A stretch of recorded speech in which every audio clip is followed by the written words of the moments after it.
അത് കയറി പിടിച്ച് അവൻ വിശ്വസിക്കുന്ന ദൈവമക്കളെയാണ് അവൻ ദൈവത്തിന് തലമുറയിൽ ആവശ്യം.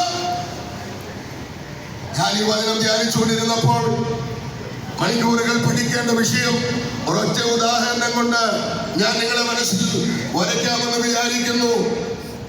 ഇളകി മറിയുന്ന ഒരു പുഴയിൽ ഇറങ്ങി നിൽക്കുന്ന ഒരു പിതാവ്, അതിന് ആ പുഴയുടെ തീരത്ത് ആ മുകളിൽ നിൽക്കുന്ന തന്റെ കുഞ്ഞ്, ആ പുഴയിൽ നിൽക്കുന്ന ആ പിതാവ് രണ്ട് കൈയും ഇങ്ങനെ ആ കുഞ്ഞിന്റെ നേരെ നീട്ടിക്കൊണ്ട് പറഞ്ഞു, അവനെ ചാടിക്കോളാൻ പറഞ്ഞു. ആ കുഞ്ഞ് എടുത്ത് ചാടുന്നത് വെള്ളത്തിലേക്കാണെന്നോ അല്ലെങ്കിൽ വെള്ളത്തിൽ മുങ്ങിപ്പോകുമെന്നോ മറ്റൊന്നും ചിന്തിച്ചില്ല. ആ കുഞ്ഞിന്റെ മുമ്പിൽ കൈ നീട്ടിയത് അവനറിയാം അവന്റെ അപ്പനാണ്. അവനല്ലേ കുഞ്ഞെടുത്ത് ചാടുവാനിടയായി. അതാണ് യഥാർത്ഥ വിശ്വാസം. ഇന്ന് പകൽക്കാല ദൈവത്തിന്റെ പൈതല്, അവൻ ദൈവത്തെ ആഴമായി വിശ്വസിക്കുന്ന ദൈവത്തിന്റെ പൈതല്, അവൻ സ്വന്തം അവനെ കൈവിടുന്ന ദൈവമല്ല, അവൻ കൈവലിക്കുന്ന ദൈവമല്ല. ഞങ്ങളെ ഉയർത്ത ദൈവത്തെ സ്തുതിച്ചാട്ട്. വിശ്വാസത്തിന്റെ അളവ് അളക്കുവാൻ നമ്മുടെ കയ്യിൽ ഒരു ഉപകരണവുമില്ല. അത് അളക്കുവാൻ കഴിവുള്ളവൻ വിശ്വാസത്തിന്റെ നായകനായ ക്രിസ്തു മാത്രമാണ്. 12:1 എഴുതിയിട്ടുണ്ട്, വിശ്വാസത്തിന്റെ നായകൻ. വിശ്വാസത്തിന്റെ നായകന്റെ പരസ്യവേലയിൽ വിശ്വാസം അളന്നിട്ട് 3 അളവ് പറഞ്ഞിട്ടുണ്ട്. 1 ചെറിയ വിശ്വാസം, 2 വലിയ വിശ്വാസം, 3 ഒട്ടും വിശ്വാസമില്ല. ഒന്നുകൂടെ ഞാൻ പറയാം, കർത്താവിനെ പോലും അവിശ്വാസികളുടെ നടുവിൽ, വിശ്വാസമില്ലാത്തവരുടെ നടുവിൽ വീര്യപ്രവർത്തികൾ ചെയ്യുവാൻ കഴിഞ്ഞില്ല. അവരുടെ പകൽക്കാല ദൈവത്തിന് വൈദ്യുതി അവിശ്വാസിയായിരിക്കാനല്ല ദൈവം ഈ 100ാമത് കൺവെൻഷനിൽ നമ്മളെ കൊണ്ടുവന്നത്. ഇതിനകത്തിരിക്കുന്ന ദൈവമക്കളുടെ ഹൃദയത്തിനകത്ത് അങ്ങനെ ഒരു വലിയ വിശ്വാസത്തിന്റെ ഉടമ ആമേ വെളിപ്പെടട്ടെ.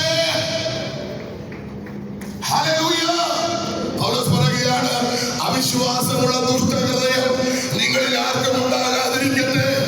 പ്രിയരെ, ചെറിയ വിശ്വാസം, അത് ആത്മവിശ്വാസം, ഇതും ജീവിതത്തിന്റെ ഭാരത്തിന്റെ നടുവിൽ, പ്രതികൂലത്തിന്റെ നടുവിൽ പകരപ്പോയ ശിഷ്യന്മാരോട് യേശു പറഞ്ഞതാണ്, നിങ്ങളിങ്ങനെ ആത്മവിശ്വാസികളായത് എന്തുകൊണ്ടാണ്?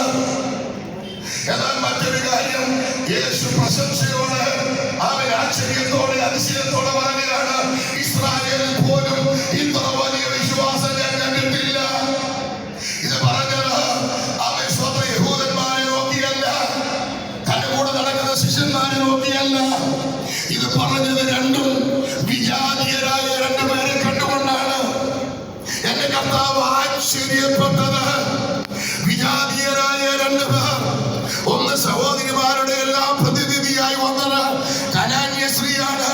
യേശുവിന്റെ അടുക്കൽ വന്നിട്ട് പറഞ്ഞു, എന്റെ മകൾക്ക് ഭൂതോപദ്രവം അതികഠിനമായിരിക്കുന്നു. എന്റെ പ്രിയരെ, ആ ഭാഗം വായിക്കുമ്പോൾ നമ്മുടെ ചങ്ക് തകർന്നു പോകും. ദാവീദ് പുത്ര, കരുണ തോന്നണമേ എന്ന് പറഞ്ഞുകൊണ്ട് ഒരു മടിയും കൂടാതെ ആ സഹോദരി പുറകെ നിലവിളിച്ച് വരുമ്പോൾ കർത്താവ് അവിടെ മൗനമായിരിക്കുകയാണ്. കർത്താവിന്റെ സൈലന്റ്. എന്റെ നിങ്ങളുടെ ജീവിതത്തിൽ ഇതുപോലെ നമ്മൾ നിലവിളിച്ചപ്പോൾ ചിലപ്പോഴൊക്കെ കർത്താവ് മൗനമായിരുന്നിട്ടില്ലേ? മറുപടി കിട്ടാതെ, ഉത്തരം കിട്ടാതെ പോയ അനുഭവങ്ങളില്ലേ? കർത്താവിന്റെ മൗനത കണ്ട ശിഷ്യന്മാർ റെക്കമെൻഡേഷനുമായി വന്നു, ഗുരു എത്ര നേരമായി നിന്റെ പിന്നാലെ ഈ സഹോദരി നിലവിളിച്ചുകൊണ്ട് വരുന്നു.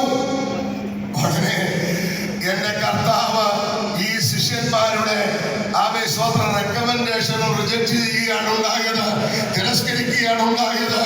അവൻ കാണാതെ പോയ ഇസ്രായേലിന്റെ നടുവിലേക്കാണ് ഞാൻ വന്നത് എന്ന് പറഞ്ഞ് ആ കർത്താവ് അവരുടെ ആ റെക്കമെൻഡേഷൻ തള്ളിക്കളയുകയാണ്. അവിടെ നമ്മൾ ഇങ്ങനെയാണ് വായിക്കുന്നത്. 3ാമത്, യേശുവിന്റെ മുമ്പിൽ നിലവിളിക്കുന്ന ഈ സഹോദരിയോട് എന്റെ കർത്താവ് പറയുകയാണ്, അവൻ മക്കളുടെ അടുക്കിലേക്കാണ് ഞാൻ വന്നതെന്ന് പറഞ്ഞപ്പോൾ ഈ പ്രിയപ്പെട്ടവൾ പറയുകയാണ്, യജമാനനെ, ആ യജമാനന്റെ മേശയിൽ നിന്ന് വീഴുന്ന അപ്പനുറുക്കിൽ കൊണ്ട് അവൻ നായ്ക്കുട്ടികളും ജീവിക്കുന്നുവല്ലോ. എന്റെ പ്രിയനെ, സ്വന്തം ഒരുപക്ഷെ കർത്താവ് അവൻ നമ്മെ ഇൻസൾട്ട് ചെയ്യുന്നത് പോലെ നമുക്ക് തോന്നും. ഇല്ല പ്രിയരെ, അതിന്റെ പിന്നിലും ദൈവത്തിന് ഒരു ഉദ്ദേശമുണ്ട്. എന്റെയും നിന്റെ ഹൃദയത്തിനകത്തിരിക്കുന്ന ആ വലിയ വിശ്വാസം ഒന്ന് പുറത്തെടുക്കാൻ, ആ പ്രാർത്ഥനാ ജീവിതം ഒന്ന് പുറത്തേക്ക് വരാൻ, ഇതുപോലെ ചില അനുഭവങ്ങളിലൂടെ കർത്താവ് നമ്മളെ കടത്തിവിടും. ഉടനെ സഹോദരി പറഞ്ഞ വാചകം നമുക്കറിയാം. ആ മേശയിൽ നിന്ന് വീഴുന്ന അപ്പനുറുക്കുകൾ കൊണ്ട് നായ്ക്കുട്ടികൾ ജീവിക്കുന്നുവല്ലോ. എന്താണ് ആ പറഞ്ഞതിന്റെ അർത്ഥം? എന്റെ യേശു എന്നാണ് പ്രശംസിക്കാൻ കാരണം, അവനെ ഈ അതിശയിക്കാൻ കാരണമെന്ന് പറയാം. കൂടെ നടക്കുന്ന ശിഷ്യന്മാർക്ക് കിട്ടാത്ത, അവൻ കൂടെ നടക്കുന്ന ഈ പുരുഷാരത്തിന് കിട്ടാത്ത ഒരു വലിയ വെളിപ്പാടാണ് ഈ പാവം കനാന്യ സ്ത്രീക്ക് കിട്ടിയത്. എന്താണ് അതെന്നറിയാമോ?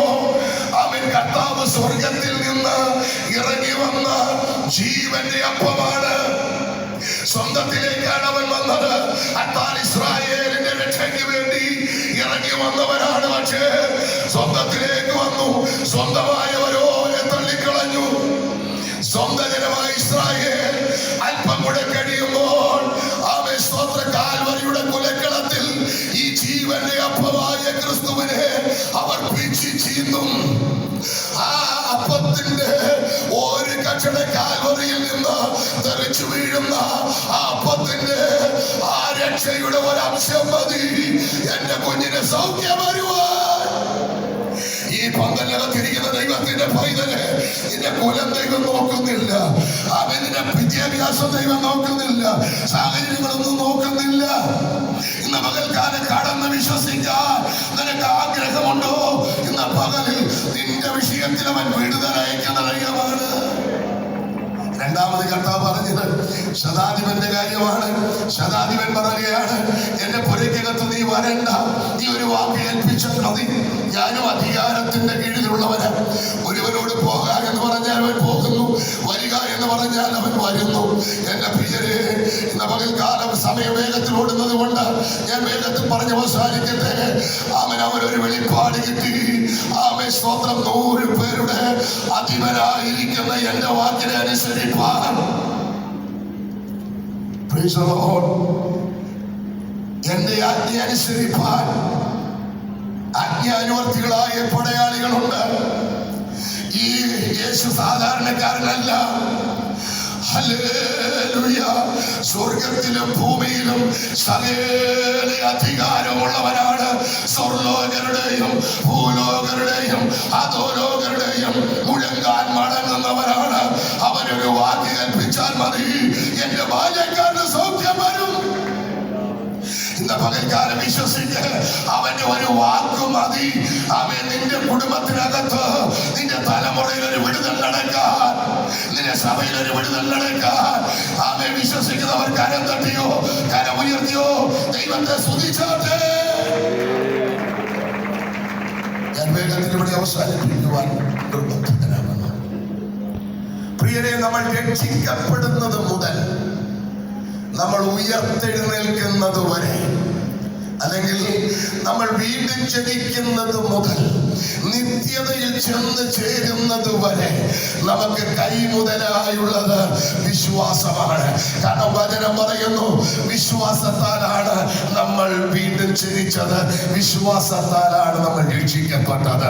സ്നാനപ്പെട്ടത് വിശ്വാസത്തിന്റെ പ്രഖ്യാപനമാണ്. വിശ്വസിക്കുകയും സ്നാനമേൽക്കുകയും ചെയ്യുന്നവർ രക്ഷിക്കപ്പെടും. അവൻ നമ്മൾ ആത്മാവിൽ നിറഞ്ഞത് അവൻ വിശ്വാസത്താൽ. വിശ്വസിക്കുന്നവരിൽ വ്യാപരിക്കുന്ന ദൈവശക്തിയുടെ അളവറ്റ വലിപ്പം. ഇന്ന് പകൽക്കാലം ഈ 100ാമത് കൺവെൻഷനിൽ വിശ്വസിക്കുന്ന എത്ര ദൈവമക്കളുണ്ട്? അവരിൽ വ്യാപരിക്കുന്ന ദൈവത്തിന്റെ ആദ്യത്തെ ശക്തി. ഹല്ലേലൂയ. 100 വർഷങ്ങൾക്ക് മുൻപ് നമ്മുടെ പിതാക്കന്മാരുടെ മേൽ വ്യാപരിച്ച അതേ അഭിഷേകമാണ് ഇന്ന് പകൽ ഈ ഹോളിൽ, ഈ പന്തലിൽ വ്യാപരിക്കുന്നത്. അത് വിശ്വസിക്കുന്നവർ അല്പനേര് അവൻ കരം തട്ടി ദൈവത്തിന് മഹത്വം കൊടുക്കട്ടെ. നമ്മൾ സാധാരണ പറയുന്ന ഒരു പ്രയോഗമുണ്ട്, ആനയ്ക്ക് ആനയുടെ ബലം അറിയത്തില്ല. സത്യമാണ്. ഞാന് എന്റെ പഠനത്തിൽ മനസ്സിലാക്കിയത്, ഇത്രയും വലിയൊരു മൃഗത്തിന്, നമുക്കറിയാം ഭൂമിയിലെ ഏറ്റവും വലിയ മൃഗമാണല്ലോ, ആ മൃഗത്തിന്റെ ശരീര ഘടന അനുസരിച്ച് കണ്ണു കൊടുക്കേണ്ടതല്ലേ? എന്നാൽ ദൈവം തമ്പുരാന്റെ സൃഷ്ടി നോക്കി, അത്രയും വലിയ ആനയ്ക്ക് 2 ചെറിയ കണ്ണാണ് കൊടുത്തത്. ഈ കണ്ണാണെങ്കിൽ പോലും സ്വോത്രം പാള പോലെ മുറം പോലെ 2 ചെവി ഇരിക്കുന്നിടത്തോളം കാലം ഇതിനൊരിക്കലും പുറകോട്ട് ഇതിന്റെ ശരീരം കാണാൻ സാധ്യമല്ല. അപ്പൊ എങ്ങനെ തിരിഞ്ഞാലും ഇതിന്റെ വലിപ്പം ഇതിന് കാണാൻ പറ്റത്തില്ല. ഞാനിതിങ്ങനെ ചിന്തിക്കുവാനിടയായി. സ്തോത്രം. ഞാൻ ആനയോടൊരു ചോദ്യം ചോദിച്ചു. ആനെ, നിന്റെ ജന്മത്തിൽ ജീവിതത്തിൽ നിന്റെ ശരീരത്തിന്റെ വലിപ്പം നിനക്ക് കാണാൻ പറ്റത്തില്ല, പക്ഷെ നിന്റെ മുൻപിലൂടെ പോകുന്ന ആനയുടെ വലിപ്പം നിനക്ക് കണ്ടുകൂടെ? ഇതേ വലിപ്പം തന്നെയാണ് ഞാനും എന്ന് കാണാനുള്ള കണ്ണും അതിനില്ല. എന്താ ഞാൻ ഈ പറഞ്ഞതിന്റെ സാരാംശം? നമ്മുടെ പിതാക്കന്മാരുടെ മേൽ, പത്രോസിന്റെ മേൽ, യോഹന്നാന്റെ മേൽ, പൗലോസിന്റെ മേൽ വ്യാപരിച്ച അഭിഷേകമാണ് ഈ തലമുറയിൽ നമ്മുടെ മേൽ വ്യാപരിക്കുന്നത്. അത് വിശ്വസിക്കുന്നവരിലാണ് അത് വ്യാപരിക്കുന്നത്. ഈ പന്തലിനകത്ത് ഈ വചനം കേട്ടുകൊണ്ടിരിക്കുമ്പോൾ, വിശ്വാസം കേൾവിയാണ്, കേൾവി ക്രിസ്തുവിന്റെ വചനത്താൽ വരുന്നു. ഈ വചനം കേട്ടുകൊണ്ടിരിക്കുമ്പോൾ വിശ്വസിക്കുന്ന ദൈവമക്കളെ ഈ ദൈവശക്തി വ്യാപരിക്കുകയാണ്. അത് വ്യാപരിച്ച ഒരു നീണ്ട ലിസ്റ്റ് എബ്രായ ലേഖനം 11 കിടപ്പുണ്ട്. ഹാബേൽ തുടങ്ങി. നിങ്ങൾ ദയവായി വീട്ടിൽ കൊടുത്ത് വായിക്കൂ. ഹാബേൽ വിശ്വാസത്തിൽ മരിച്ചു.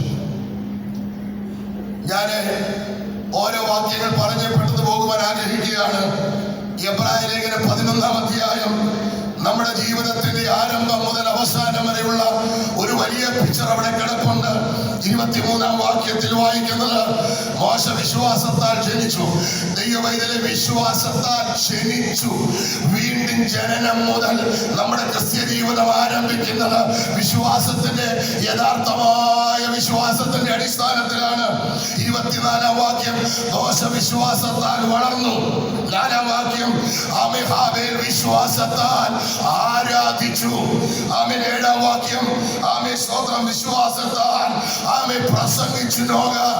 9-ാം വാക്യം, വിശ്വാസത്താൽ അബ്രഹാം പാർത്തു താമസിച്ചു.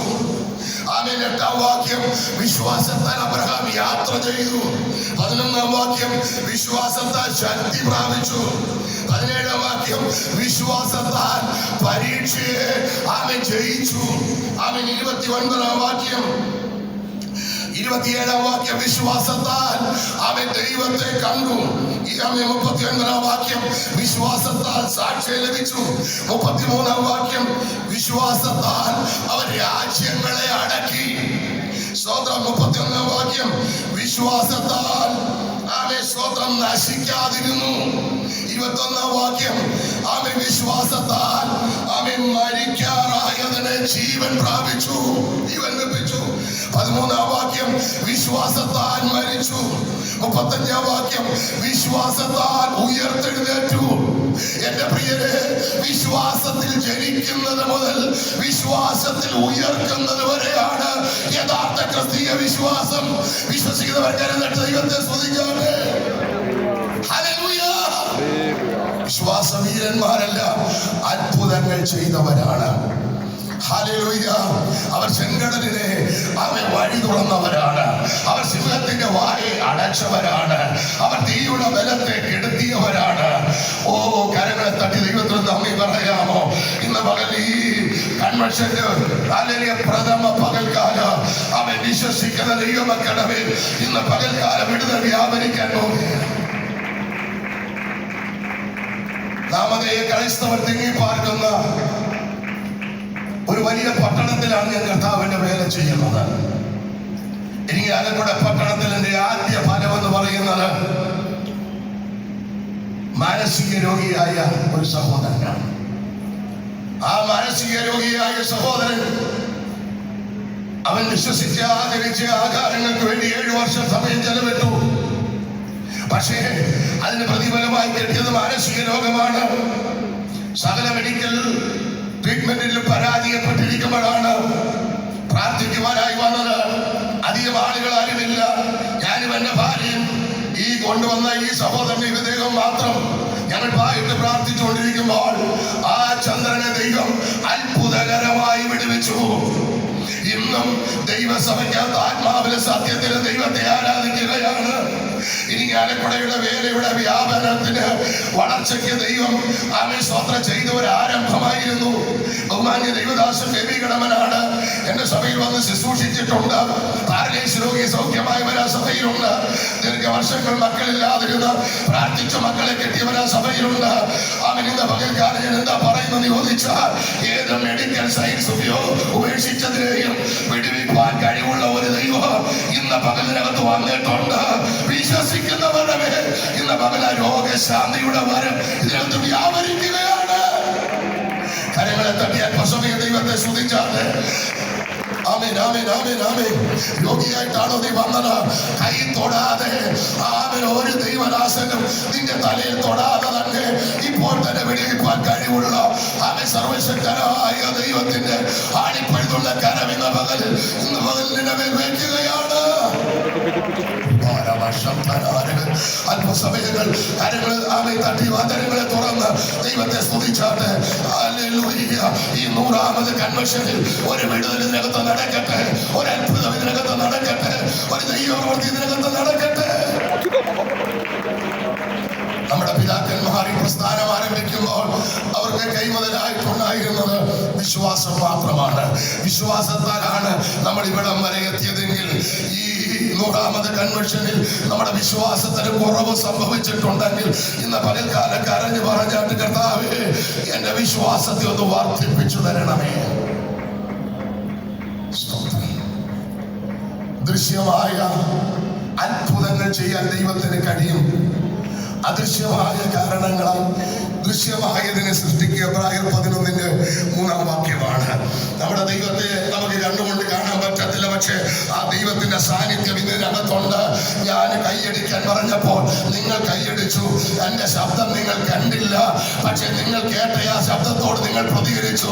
നിങ്ങൾ കരങ്ങളെ തട്ടിയെങ്കിൽ ഈ ദൈവത്തിന്റെ ശബ്ദത്തോട് നിങ്ങൾ അവയെ പ്രതികരിക്കാൻ തയ്യാറായ ഇന്ന് പകൽക്കാലം ഒരു വിടുതലിനകത്ത് വ്യാപരിക്കുകയാണ്.